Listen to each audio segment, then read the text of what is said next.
The Path to Authenticity is brought to you by GIA Miami. Founded by world-class mental health experts, GIA provides advanced care for difficult-to-treat conditions, including anxiety, medication-resistant depression, and obsessive-compulsive disorder. Using state-of-the-art methods, GIA can help people recover from conditions when more traditional approaches can't. Dr. Antonello Bonci has assembled an expert team serving international clientele in a modern and resplendent Miami setting. If you or someone you love is suffering from depression, anxiety, OCD, or other mental health concerns, call GIA at 833-713-0828. You can learn more about GIA by clicking the link in the show notes or by visiting giamiami.com. Thank you for listening to The Path to Authenticity. My name's Tom Gentry. I think of this show as the opposite of small talk. You'll hear real conversations with real people who know who they are. We talk about what makes them who they are, how they became who they are, and how we might become truer expressions of who we are.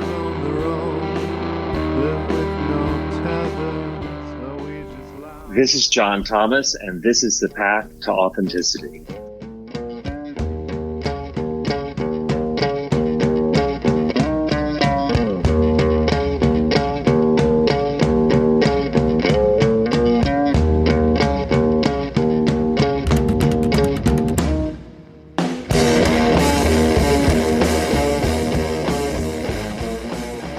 If this is your first time here, thanks for checking it out. If not, thanks for coming back. I'm Tom Gentry, and this is The Path to Authenticity. Episode 179 for June 14th, 2022.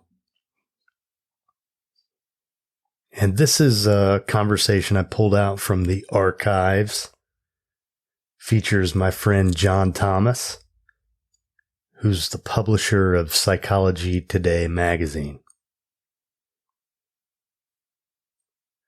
And this one is pretty special to me because John is someone who I met over the course of my career and sort of befriended, and I've reached out to him from time to time. I've confided in him about some of my aspirations, including this podcast. And when I finished the first episode and released it, I sent it to him. And, you know, the publisher of Psychology Today, John's a pretty busy guy, but he took the time to listen to it. And he took the time to give me feedback. And, you know, I was really excited about the guest. It was my first conversation with Lucia Capicchione, the first one we recorded anyway. And he basically said, yeah, she was great, but also you were great. So to get that kind of feedback from somebody who's done really well for himself in the media just meant a whole lot to me. So this conversation was originally in episode 12. And next week I'll share the second half, which was originally in episode 14. So here you go, John Thomas.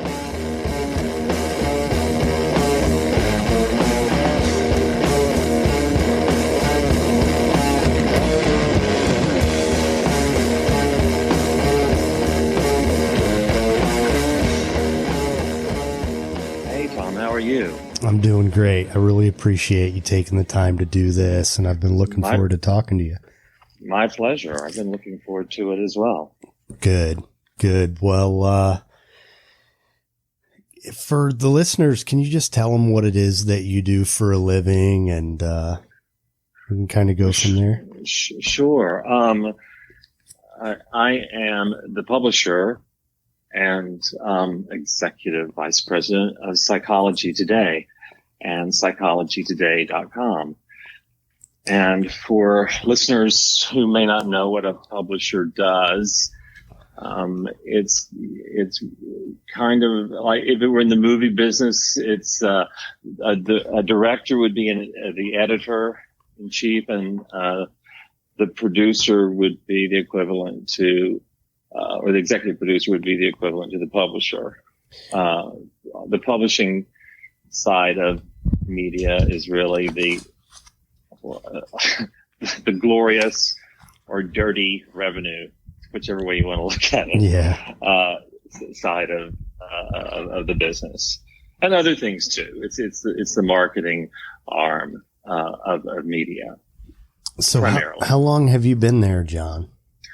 I've been in Psychology Today. It will be 11 years in the fall. I came here in the fall of 2008. Okay. Yeah. And so did you come in as the publisher? No, I began as, when I first started, I came in as the director of advertising. Okay. For the magazine and the website. And within a really short period of time, I became the associate publisher. And within another year or two, maybe a year and a half, I became the publisher. Wow. So what were you doing before, John? Oh my goodness. My career in media has been going on for quite a while. Do you want the longer than you would like to say? Longer than I would like to. Actually, someone referred to me, and they thought they were kind of joking, but they referred to me.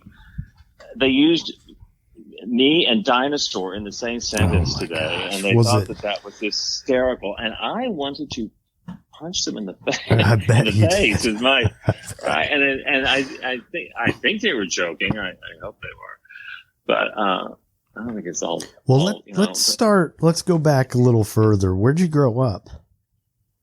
I am from Texas. I am from a little town that's not so little anymore called Denton, Texas. Okay.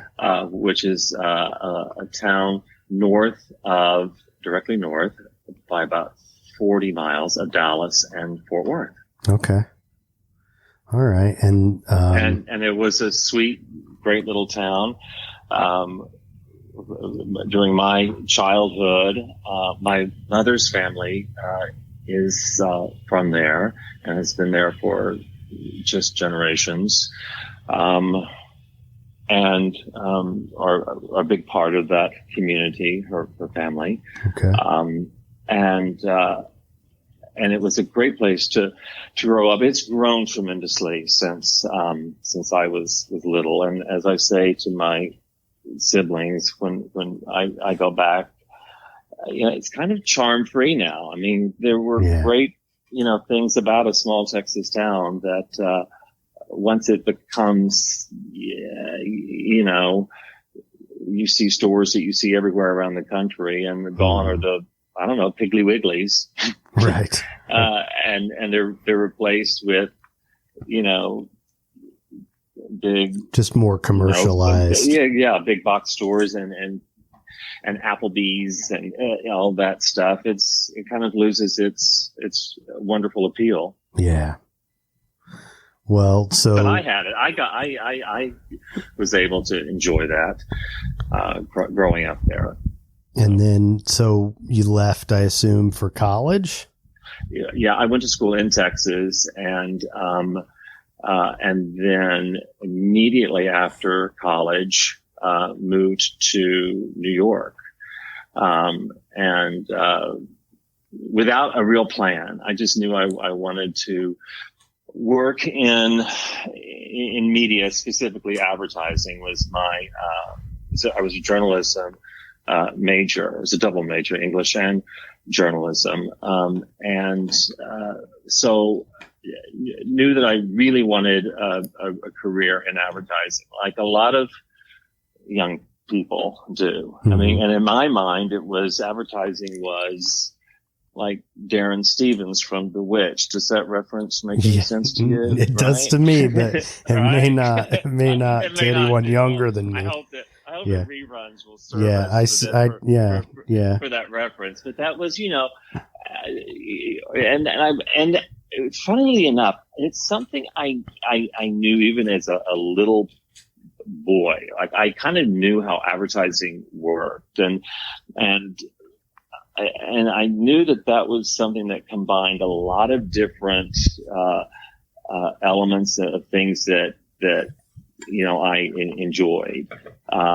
Whether it was knowing I would probably be good at business, and there's also a kind of a exciting theatrical showbiz part to advertising, right? Yeah. And there's music, and there's sexiness, and I mean that in the market.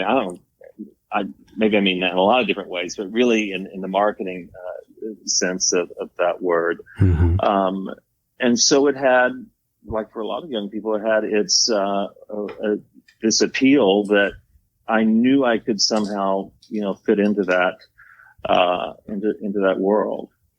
And so I moved to New York right after college and got a job at Doubleday Publishing, not wanting to work for Doubleday especially, but they had their own in-house media department, their own in-house agency. Okay. And so I became a media planner. And it was really crunching numbers, and it wasn't this Darren Stevens life that I had kind of longed for and dreamt about and anticipated. It was crunching numbers, and I really don't like crunching numbers at all. But while I was doing that job, I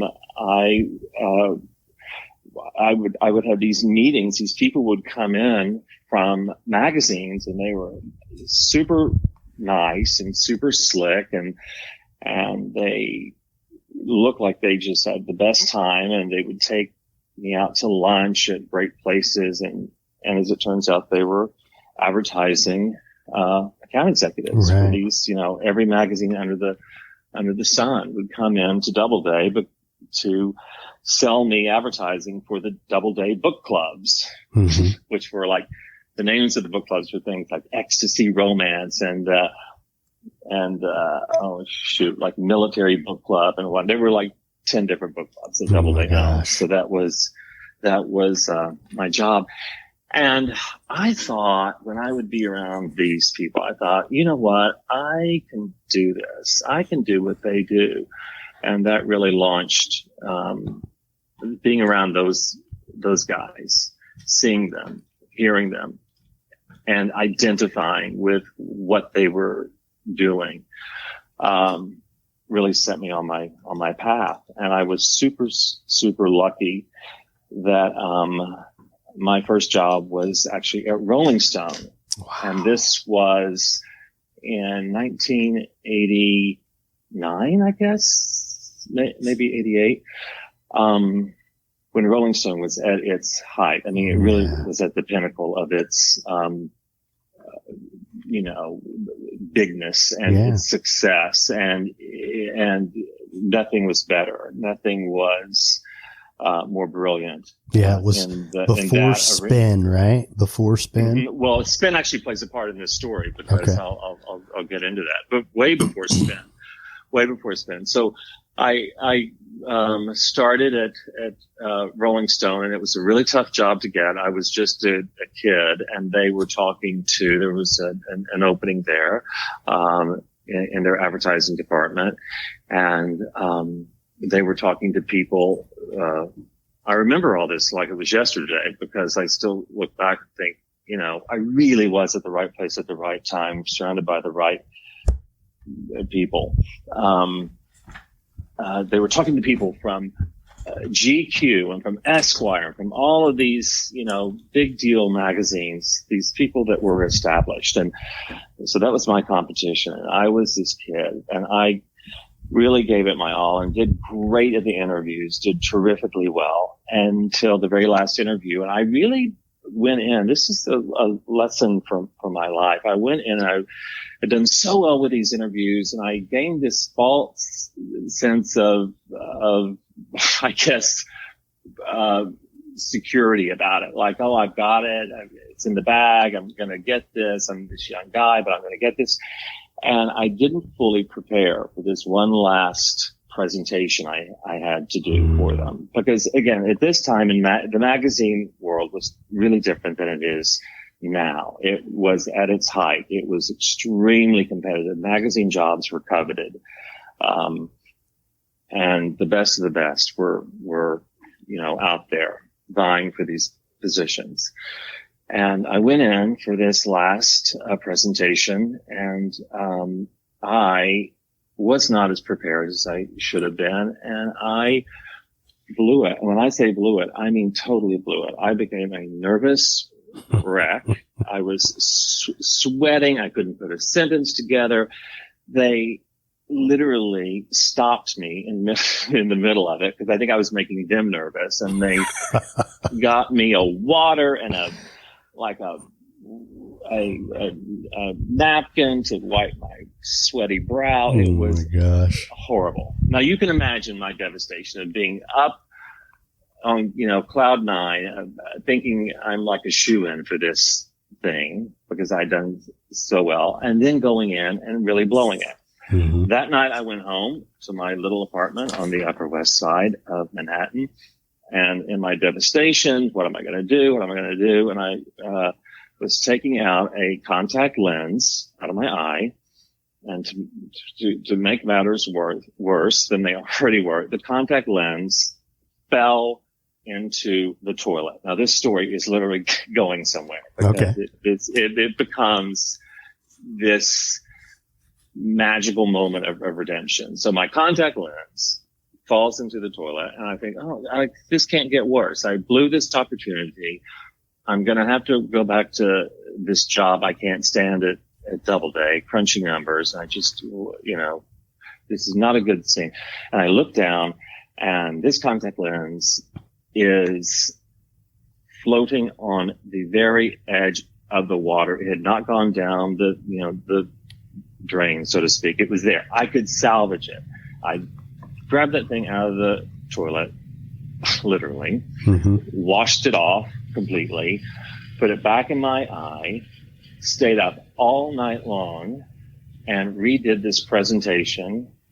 And I remember the presentation too completely. I did this thing where the market of Rolling Stone delivers you the entire pie, not just one slice of it, where the Rolling Stone audience was men and women and the full complexion of a complete demographic that any advertiser would want. I stayed up all night long and did it.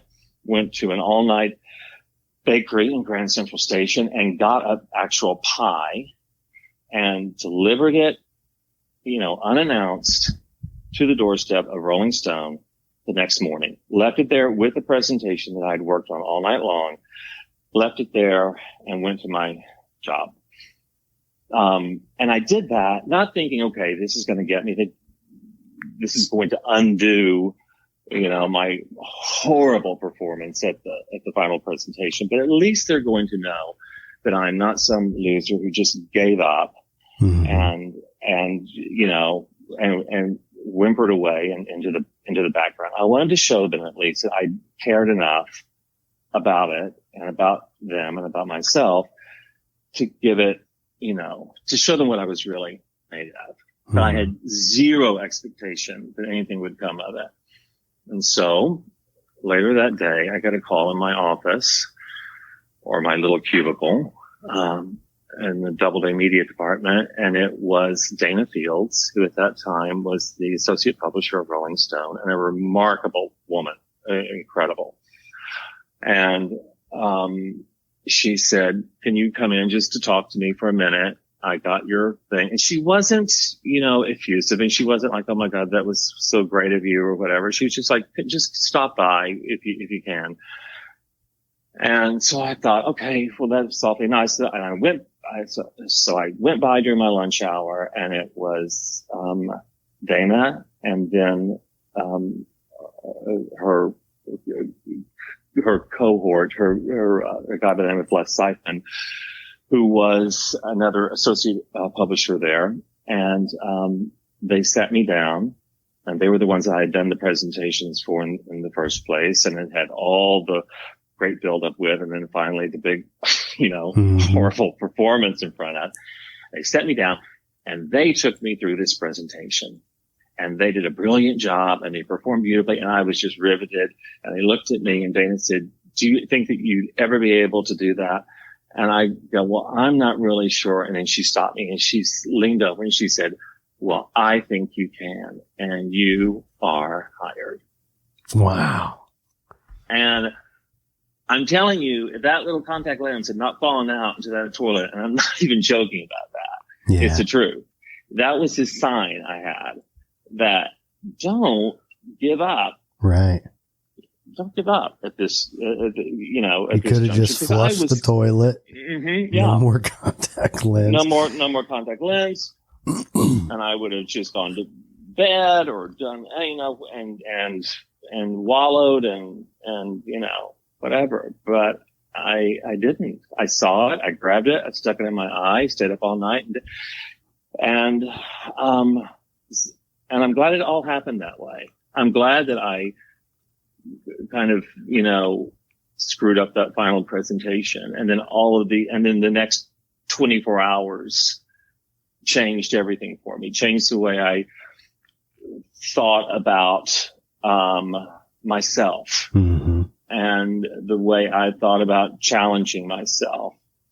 And I wasn't surrounded by a lot of family and friends because they were all back in Texas, and I was, here, with new friends for sure, but really, not the yeah, you were doing it on your own. The lifelong heart, friends of my heart, that I had known my entire life. So I was really, in this, position of sink or swim. And I'm glad that I, had that moment of redemption. Wow, that's a cool story.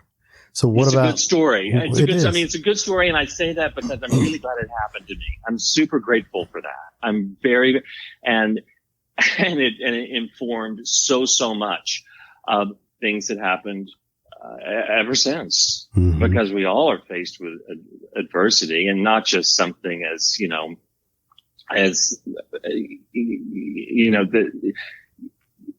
bigger things than that have happened to me. Yeah. Much bigger things than that have happened. But that really informed so much of, as a young man, how I learned to approach things. Yeah. Tenacity. And, you mentioned that you showed them that you cared. Yeah. I mean, maybe not a lot of people would have approached it that way and gone back, with no expectations.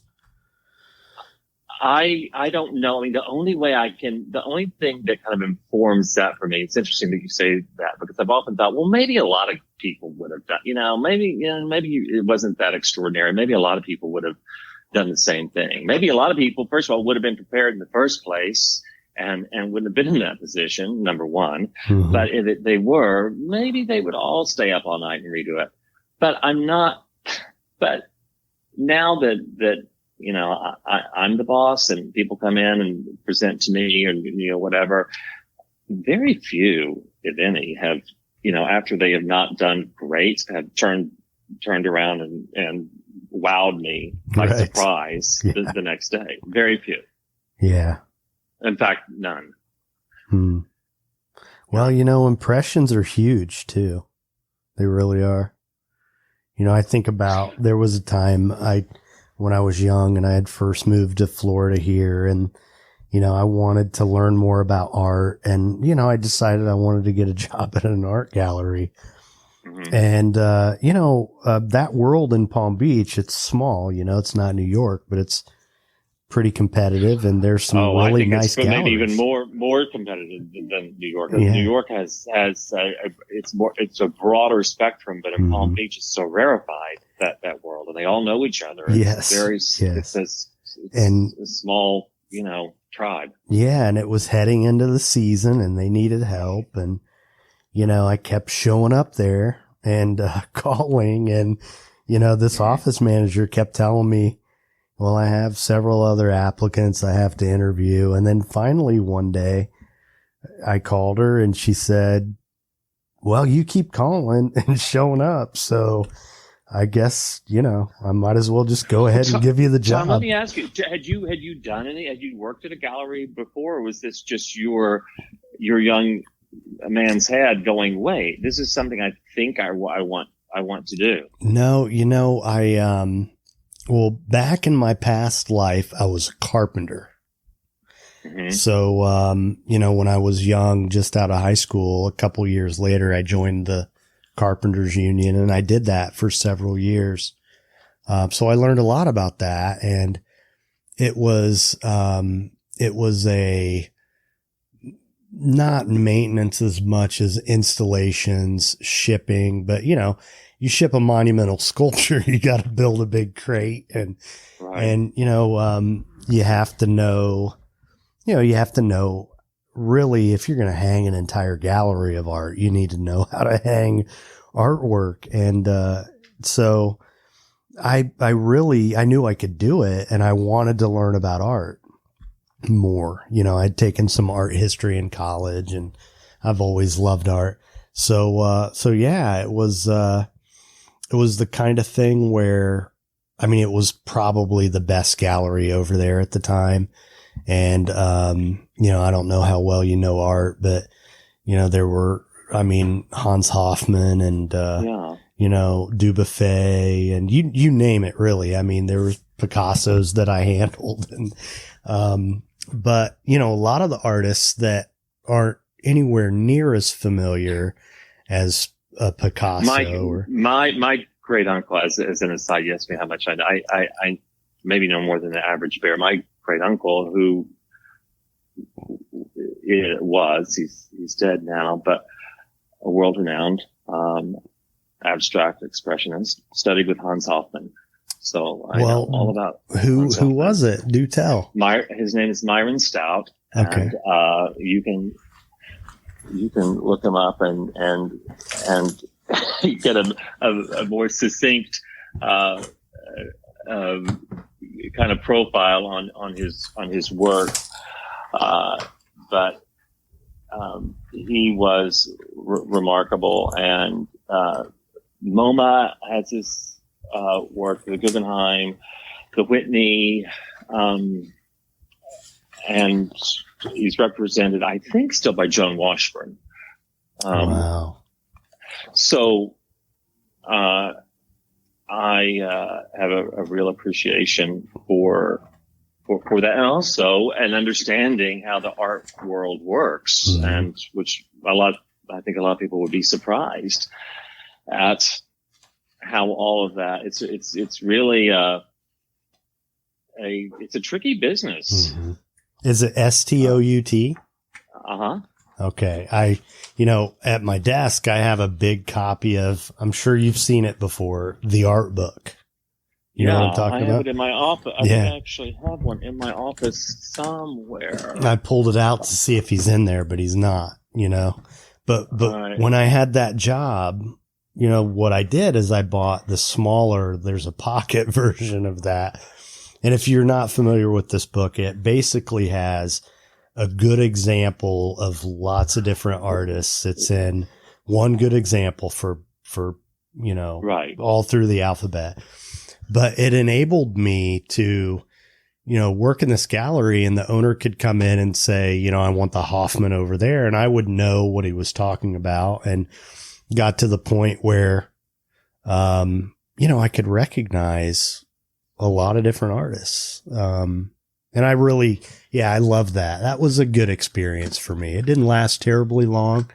It was shortly before I got into the addiction treatment industry, but it was a cool experience. And I think unless you're the gallery owner or the representative, that it also, in terms of money that you can make can be challenging. If you're on the periphery of that business.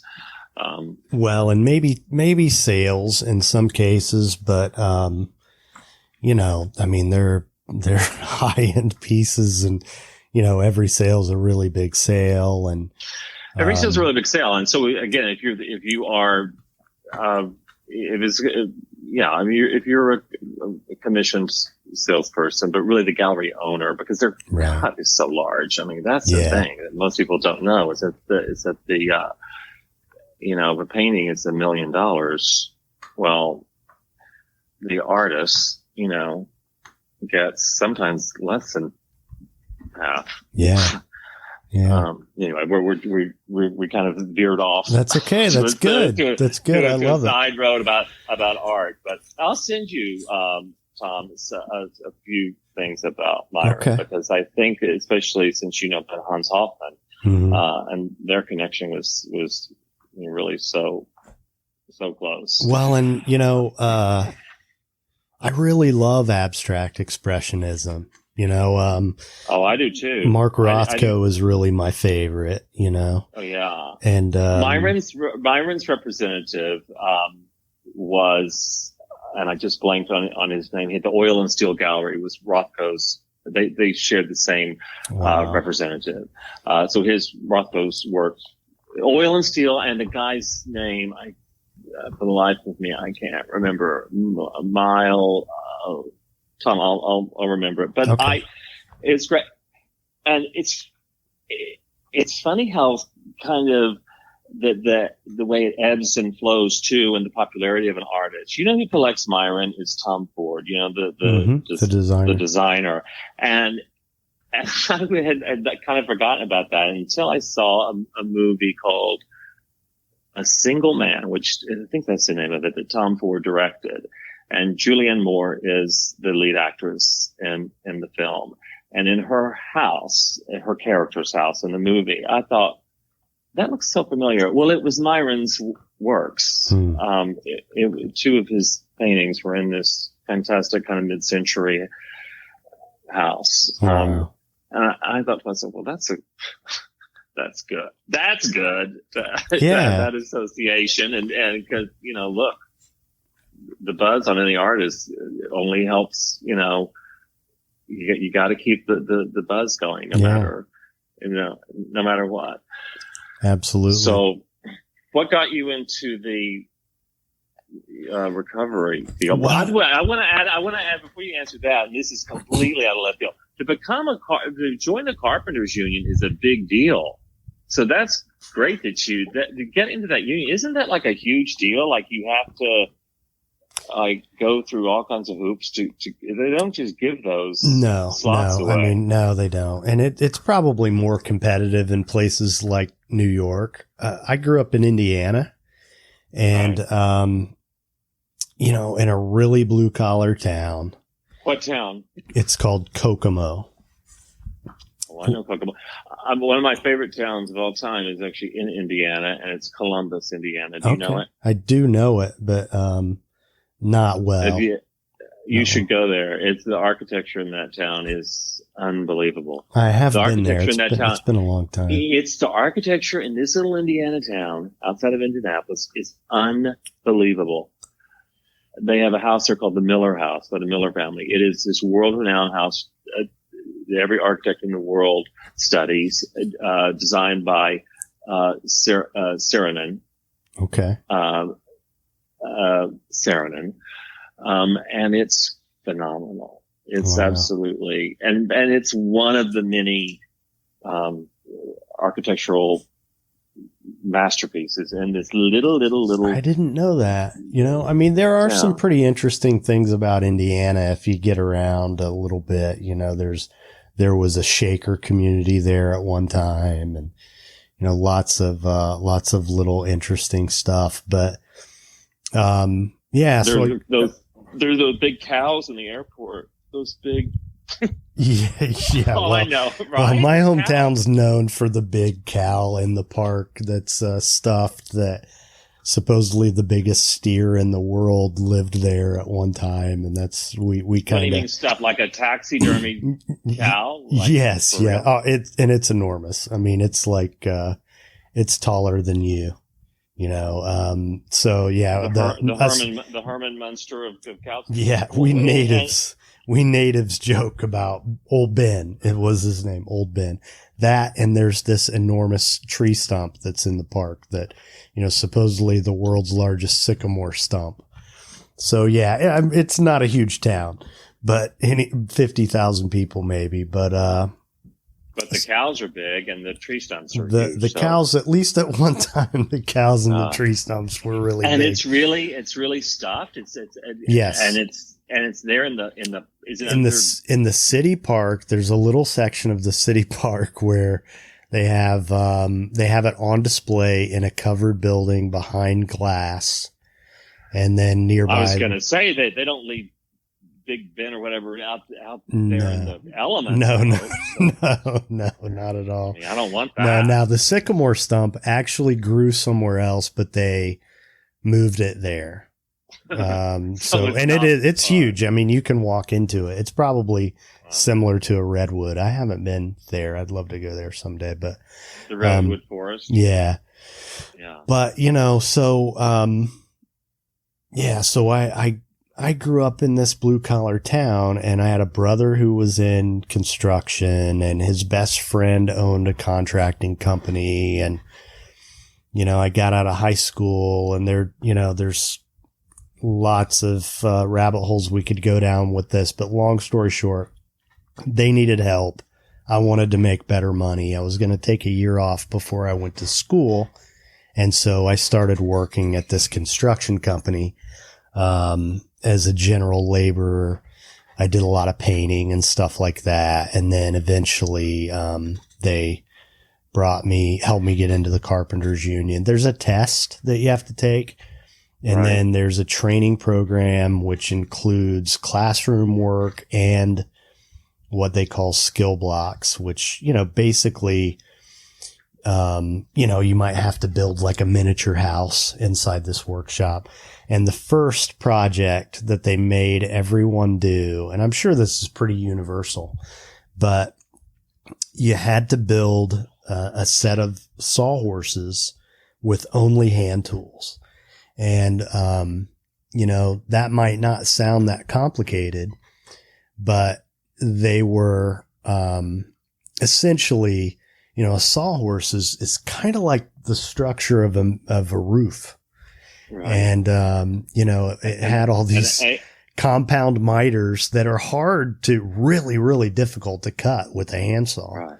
And it was really a way to weed people out to see if you were really going to, if you were really interested. That you could do it with the precision that you need to make that mitered edge or corner or whatever the right term is. Yeah. Yeah. So it was pretty difficult, but, so I did that, and, I was, in the fourth year of a 4-year apprenticeship, and I grew up that's how long they are. The apprenticeships are four years for carpenter? To become a journeyman carpenter. Yes. And you're working obviously the whole time. I mean, you're out there working and making money. And then the way that it worked is the way it worked in our local union was that you went away to this school for a week a quarter instead of doing it at night. They had you go away for a week a quarter, and, there's lots of classroom work, and then you had to do stuff in the workshop too. So I got into my fourth year of that, and, I drank as a kid, I drank a lot, and, got myself into trouble. But wait, you said, you had a brother that was also, in construction. I'm assuming a carpenter. He was an electrician, actually. He was an electrician. You're one of how many kids? I'm the youngest of 8 kids. What? Yes. Youngest of 8. But there's alcoholism, all through my family tree. both sides, you know? So yeah, I ended up, if it's a gene, I got the gene. And, so by the time I was 23 years old, I had drank enough to last me a lifetime. And more than your, let me just ask this. So more than like your contemporaries, your buddies that were also electricians and carpenters, and your brother and his friends and all of you guys, you were drinking, you were out drinking those guys. I mean, there were some scattered alcoholics here and there, but I was definitely an alcoholic, and it became, you were really committed to it. You were really, well, you know, it's funny because I wouldn't really say that, you know, and this is part of the reason why I'm doing this show called The Path to Authenticity, because I'm not a carpenter, you know. Mm-hmm. I'm not, but you know, I grew up in this environment where, you know, I didn't have a lot of ego strength. I didn't have a lot of self-esteem. Well, wait. I know where you're going, and I agree with you. And I think that it is a journey for everyone, of self-discovery. And the reason I say that is that, you know, as a young man, a lot of this probably came out of necessity. You know, you were out of high school, so you needed to work. You didn't want to go to school right away, to college. So you thought your brother was already working, right? One of the 8. How many boys, how many girls? Well, 5 sisters and 2 brothers. Yeah. Wow. So, you know, you have these, your brother, kind of, you know, helping you get into this paying, job, right? Yes, and into what could be a career. And listen, a career in carpentry. A lot of people have built great lives. Yeah. From that. So, well, yeah. I don't think any. I'm kind of swaying all over here, but what I'm trying to say is, I don't think any of us really begin where we want to be. No. What our authentic self is going to be. And I think, don't you think though that those first chapters that we kind of have to live through are important? Yeah, I mean, absolutely. Isn't it kind of good not to have things work out exactly as we dreamt? And you know, well, I definitely wouldn't be here now doing what I'm doing if I hadn't gone through everything I've gone through. Excuse me. Right. But you know, the bottom line is that, there were other things that I wanted to do. And, you know, the louder voices of, people around me that were encouraging me to do things were encouraging me to like, you're not going to make any money writing. Why don't you get a trade? You know, cause I had been in a really strong journalism program at my high school, and I had done really well at it. And I had teachers encouraging me to pursue that. And I kind of knew I wanted to write, but I wasn't entirely sure. At one point I thought I wanted to be in radio, which is part of the reason why I'm doing this now. Right. But what ended up happening is I didn't go away to school. I ended up, you know, working full time. I just always kind of had this idea in my head as a kid that all I really needed was a full-time job, and I was going to drink beer all the time and have barbecues on weekends, and I was going to have a good looking wife, and like everything was going to work out. Well, had you grown up around, had that been the example set for you by parents and friends of parents and cousins? And yeah. I mean, it was kind of that sort of environment. It was a factory town, and people made good money. And so, you know, I didn't have huge aspirations. And, you know, there was no one saying, no, you got to shoot higher than that.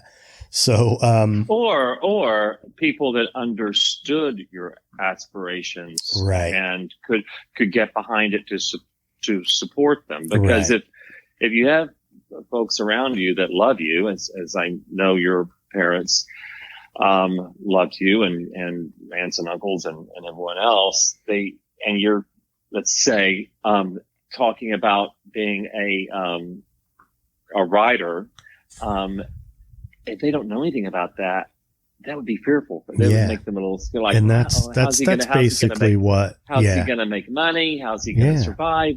We don't, because if they don't know it, they it's scary. They couldn't visualize it, and it seemed like a completely foreign world to them. And so long story short, I just kind of let all that go, and then I finally did start going to school part time, and worked full time as a carpenter. And then eventually the last couple of years, I got a contract with the local newspaper, and I was covering high school sports and actually doing pretty well with that on the weekends. But wait, how did that happen? You don't just get a contract. You must have gone in there and you must have made a case for yourself with the either the sports editor or the general manager of the paper. I'll tell you. No, not exactly. Not exactly. I had this teacher in high school. His name was John Snyder, and he was incredible. Just a really great guy, and he believed in me. And I had him for my sophomore year, I had him for a journalism class that was primarily focused on news writing. And I just, I'm someone that I never have really agonized too much over writing like a lot of people do. It's just, especially when it's, news writing, inverted pyramid. I mean, it's formulaic. It's like you have the pieces, you put it together, and that's it. You get your quotes. Where did you learn? You learned that from I learned that stuff in high school, and so I took this class at the beginning of my sophomore year, and my high school had a radio station, and I was on it my sophomore year, and so at the end of my sophomore year, I was dating this girl, and we were walking around the school, and she wanted to be on the yearbook staff. And so she went to Snyder's classroom, and because that's where she needed to apply. So she went there to grab an application, and he's standing outside his classroom door in between classes, and he sees me, and he grabs me by the arm, and he drags me into his classroom. I said, "What are you doing?" And he said, "You're going to be a sports writer." And I said, "No." Now, how did he know? No. That was the right call. That you could do it, and that you would have the confidence to do it, and that. What did he see? Well, it was a class. You must have revealed something other than I can write. I can. I mean, you must have revealed this. Kind of young ambition.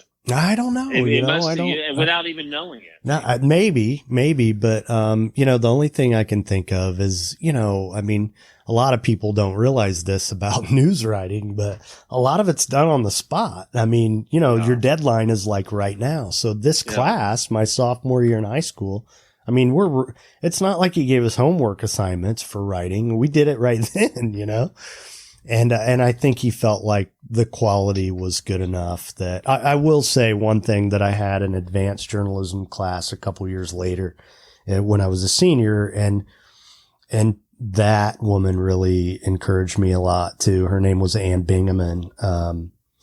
But one of the things she said to me one time is, there are never any mistakes in your writing. You never make a grammatical error. I mean, you're a senior in high school. Nobody, so, I mean, I definitely, had the form and structure down, and, I learned how to use active verbs. I think more than that. I think you also have an ear. You must have an ear. Well, they liked me, Do you know what I mean? But yeah. I mean, I think you have a natural ear. You speak well. I mean, I've noticed that from the get-go, Tom, but I think probably as a kid, as the young guy, before high school even began, you were listening to how, sentence structure, not just reading it, but listening to it. And that's really how that's how great, becoming a great writer begins, is having that ear, and not just, Well, and I think some people, rules of grammar. Right. No, it's beyond that. I mean, I won't, I love words. I do. I love words and I love the cadence of certain sentences and, I really love Hemingway, the cadence of his sentences. And, there's just a style that, I kind of have a feel for that kind of stuff, I guess. Right. I do. And, I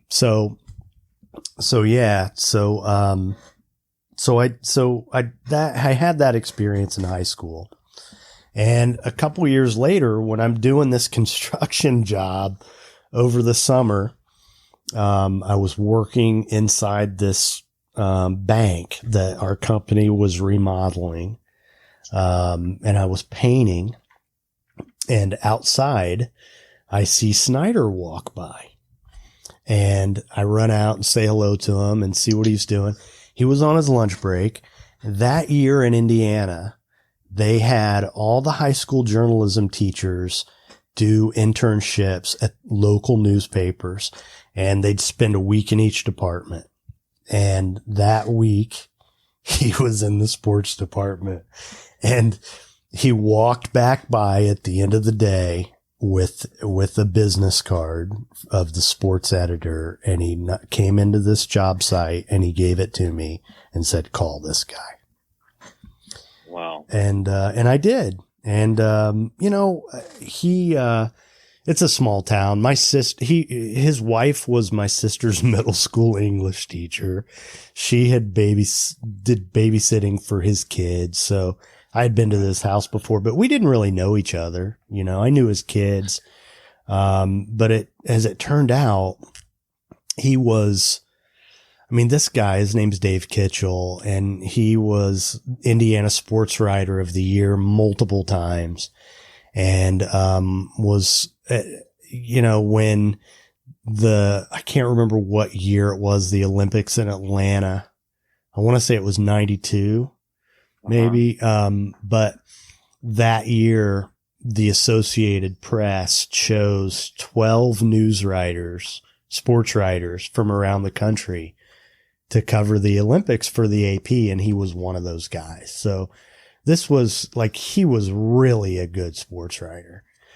And so he started training me, and, I'll never forget, one of the things he said to me that I still use. I said it to my son a couple of weeks ago. We were talking about writing, and he said to me the first time I met with him, a lot of writers try to flower their work with adjectives. Mm-hmm. But it's really in the verbs. And it's funny because he chose a great verb he used flower as a verb in that case. Right. And so it was really easy to remember. Mm-hmm. But really what happened is, he's right, by the way. He's absolutely. Yeah. And that was a lesson I had already learned by the time I got and it to applies to far more than writing. Yes. But, so it got to the point after not very long, once I got the routine down, of keeping stats and interviewing and all that stuff, that, on weekend nights, football, basketball, the editor would generally cover one of the nights, the best game, and the assistant editor would do the other night. And it got to the point where I pretty much had the second story every time they gave me an assignment. So, were you having to take your own photos too, or did you? No, there weren't photos. Once in a while, they'd send a photographer to take some photos, but right. I would have to keep stats and then interview usually only the winning coach. Sometimes, if I had time, I would try to get in something from some of the players or the losing coach. And then I'd go back to the paper and I'd write, so it went well for me. I did well with it, but it was and you were good with the You were good with the pressure. Yeah. The Yeah. timeline, it doesn't wait. I mean, the clock is ticking. Yeah. Yeah. You know, when Yeah. you can't overthink too much. No. Did you play sport? Did you play sports? I played baseball. I played a lot of baseball, a little bit of football, tiny bit of basketball, but I was a baseball player in a basketball state, you know? Okay. Yeah. Okay. So, but yeah, so, you know, what ended up happening is that I was really miserable in my job as a carpenter. I was unhappy. You know, my life wasn't going the way that I wanted it to go by the time I was 19, 20 years old. And I started to like self-medicate with alcohol. Really. That's what I did. Right. I just went into a depression and it escalated over time. It got worse and worse to the point where, you know, it might sound a little dramatic, but I came pretty close to drinking myself to death. And I had a sister who, because you were drinking every day. I was a binge drinker. Could you drink on job sites? No, I didn't do that. I would manage it around work, and I would go periods without it. But when I drank, and there was no telling when I was going to stop. I lost control. Right. Once I drank, I had no control. And you were drinking hard liquor, or all the above, just tons of all the whatever. And whatever. Toward the end, it was a lot of whiskey and stuff like that because I wanted to get there fast, you know. But you had drinkers around you. So you were able to get away with a lot of this without too much alarm because it was what guys did. Yeah, absolutely. In your peer group and family and whatnot. So it wasn't like this, you know. No, it was it was a party in town too, you know. I mean, it was, and it was, you know, it was a family, you know, and but I don't say this. Did you know that it was different than that? Did you know in your heart of hearts that you were drinking differently than your when you can't stop. I mean, when you can't stop, that's the most frightening experience that I've ever had. I mean, there were times, honestly, John, when I've held a bottle in my hand and I couldn't not drink. Right. And you know, you hear stories from alcoholics if you're in this world about how, you know, their car kind of drove itself to the liquor store. I mean, you know, it was in control. It really was. And I couldn't stop. I had to be stopped. And, you know, I had a sister who helped me get into a program down here in Florida. It ended up culminating in an arrest. I got arrested for public intoxication, basically because I wouldn't stay in the hospital. And my parents were told not to take me back home. I blew a 3.9 like an hour after my last drink. And that's pretty high. I've only heard a couple different people who, And you were how old at the time? 23. Wow. 23. So it just so happened I ended up in a Hazelden program down here. There was a Hazelden facility at the time. And once I was sober long enough to convince them to give me a job a couple years into it, you know, I had people encouraging me to try to be a counselor. So I decided to at least Tom, wait, let me fill in a couple blanks for me. Okay. I didn't get. So Indiana is you know, a home plate for you. Right. To circle back to baseball for a second. Just keep that, you know, the baseball illusion going. So Indiana's home plate. All this stuff happens in Indiana.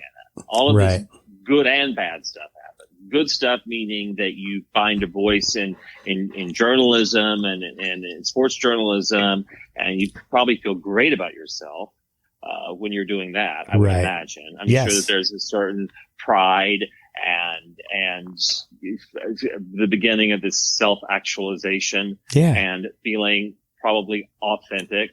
Authentically, you're beginning to feel authentically yourself in those moments. And then by the same time, we got the carpenter job that was not you felt like it was going to be a forever style trap. You know, and that's where the immaturity came in, I think, because I felt stuck. But there's something to be said for the thinking that, okay, I'm serving because there's a trajectory to that carpenter life. I mean, you serve your apprenticeship, you do all this schooling, you take your tests, you have to build this and that. So you're making these marks on this ladder that's going up and up and up. So I can see your young man's head thinking, wait, I'm in this carpenter game. It kind of looked good on paper. And it's a sure thing. I mean, writing is not a sure thing, but this carpenter thing is a sure thing. I'm guaranteed there's enough construction going on. There always will be. Somebody's always going to need a plumber. That's the kind of stuff I would hear. You know, somebody's always going to need a plumber. Precisely. Always going to need a plumber, or always going to need a funeral director. Right. And a grocery store, a plumber, and a funeral director. So in your head, you were probably thinking, wow, in a way this is good, but in a way it's a trap too, that I don't want to be limited in my life experience to just being, a carpenter. And I'm assuming that's, the drinking helped kind of cloak that. Was comforting in its own way for a while, and then it, until it quit working and became, another noose around your neck. And then you went to. So I'm trying to get from Indiana to Florida. So your sister found a place for you in Florida to go for treatment because she recognized how bad the drinking had become. Well, actually, what happened? She had moved down here with a guy she married about 10 or 12 years prior, and she had her own issues, and she had gone to this place a year before I did. So she found recovery and got the bug and said, I'm not going to watch my little brother die. I want him to have this gift. The one thing about also the families like you're from, where there are so many children, that means that the age difference is so, it's more dramatic than in my case, than one of 4 children, and there's only, I think, 7 years difference with us. But in your case, the age gap must be far more broad. And because of that, these older siblings are kind of quasi parents. Oh, absolutely, right? Yeah, more like aunts. My sisters were probably most of them more like aunts. Yeah, my oldest sister is 23 years older than I am. All right. So that's, and my youngest sister is 6 years older than I am. So I came pretty late. Yeah. But yeah, so she helped me, and in my world, we call it, she 12-stepped me, and, so. And she was the only one in the family that had gone through that process. Yeah. There were other people who definitely could have. But she was the only one who had. Who did it, right? And it was, having grown up around her, it seemed pretty remarkable that she could stop. And I think the real favor that she did me, besides just giving me love, was she helped me see that there was hope, that I could actually be happy if I stopped. Right. Like life could be much better.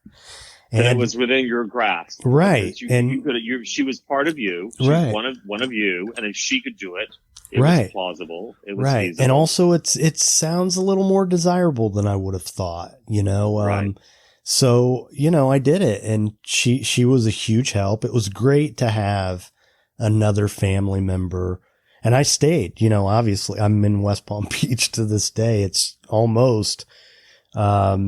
I'll celebrate 23 years this September, and it'll have been half of my life that I've been sober. Yeah. So, that's congratulations. Thank you. Thank you. That 20 years, I was talking to somebody earlier. Once you get to 20 years, I mean, that feels like it.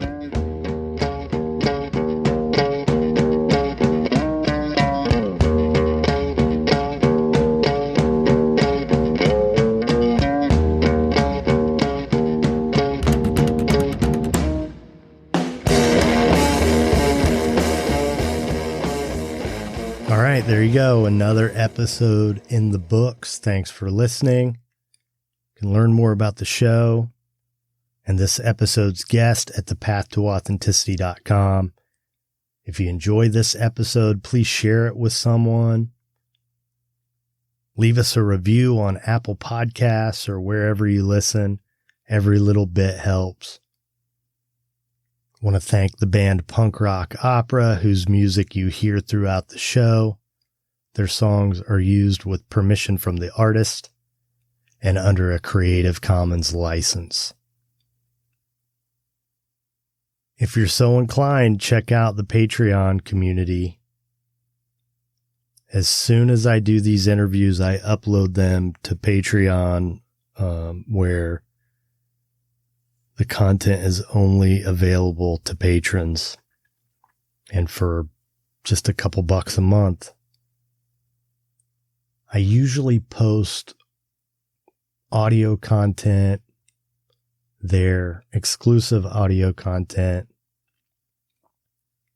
probably 8 times a month, if not more. And as these new episodes are released, as soon as they're done, they're available to patrons. So sometimes that might be 2 weeks before an episode is released, or even longer. Usually it's a few days. Anyway, if you want to support the show, that's a great way to do it.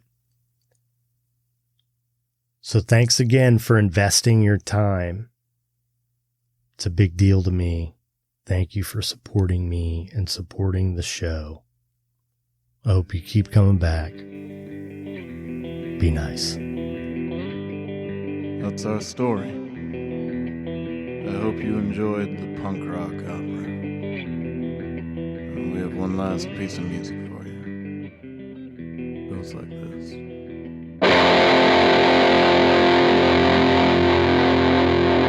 Okay, go.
You cannot make us, we are the Jedi Man!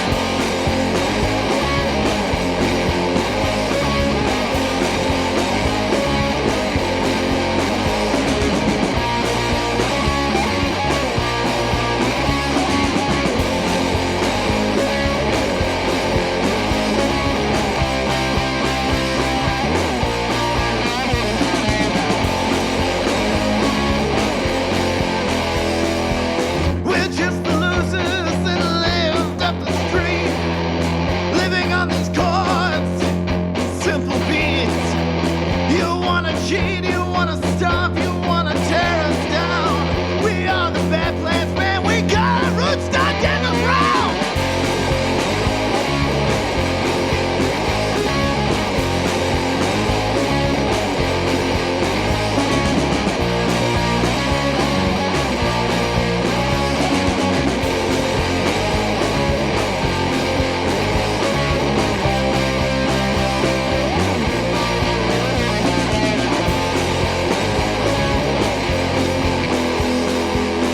Musical generation, self-made bands.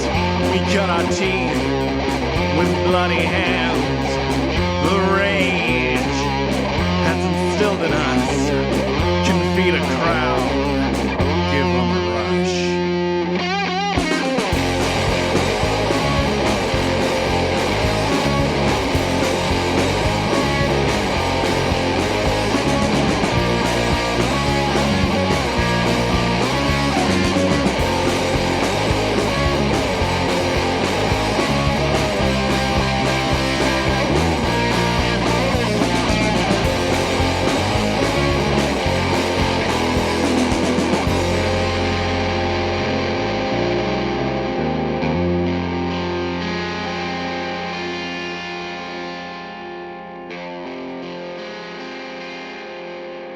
Thank you.